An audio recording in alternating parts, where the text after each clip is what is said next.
Hola, soc Nasul i ara farem una representació del cicle de l'aigua a un got. Per això necessitem un got, aigua bullint, un tros de paper fil i un gel.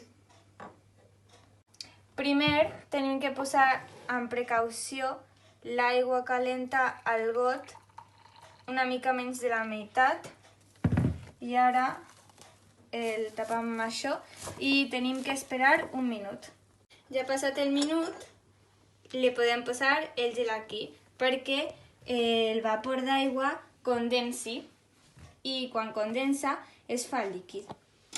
Com podeu veure, si ho llevam, aquí està el líquid i quan es juntin aquestes gotetes cauran en forma de gotes. I això és el mateix que passa a la vida real. Espero que us hagi agradat.